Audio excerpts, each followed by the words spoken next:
Okay, all right. Well, welcome to Year 10 Science with Miss Pullen and Mrs Telford. Today we're going to be making a pH tower. So the idea is we're going to try and change the pH so that we have a base and an acid where they'll meet in the middle and there'll be a neutral solution. Yes, so this experiment could be done at home. We're using basic pantry ingredients. So we've got bicarb soda, vinegar, and universal indicator, which obviously you guys won't have at home, but you can make this through red cabbage.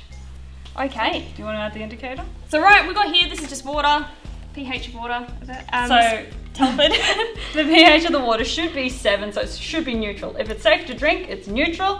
So as you can see, Miss Pullen, did you want to stir that? As you can see, our solution is green, so that for us indicates that it's neutral. So universal indicator is good for most substances because it has such a wide variety of pH that it can measure. So right now we're just seeing the colour change being green. It's a neutral solution.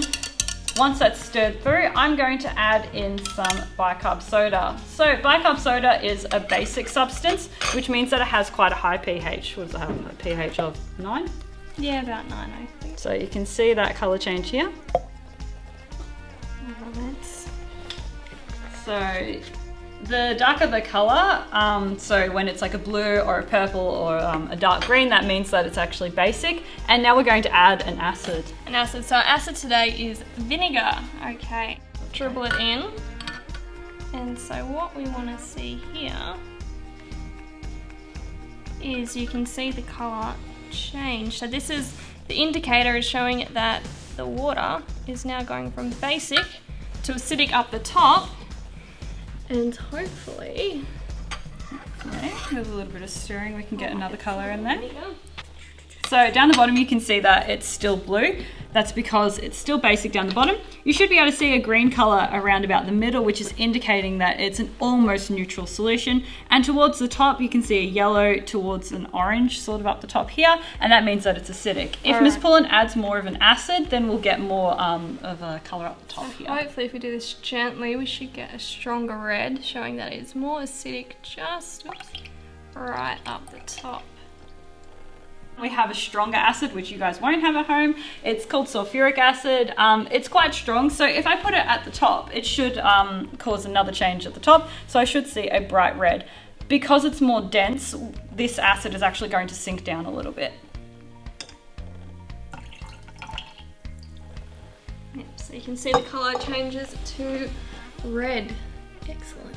Okay, so right now it is a very acidic substance, as you can tell by the red. Sulfuric acid is very strong acid. So in order to neutralise it, we have to add more base.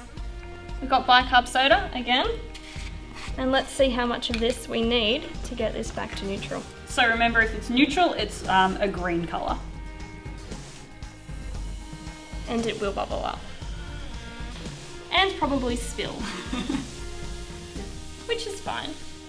So this is an acid-base reaction, and the products of an acid-base reaction is carbon dioxide and water.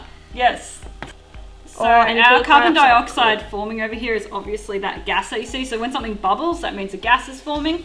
And as Miss Pullen adds more base, the reaction that's occurring is the acid reacting with the base to make a neutral substance. So if we add enough base, we should get a neutral solution eventually. Yeah.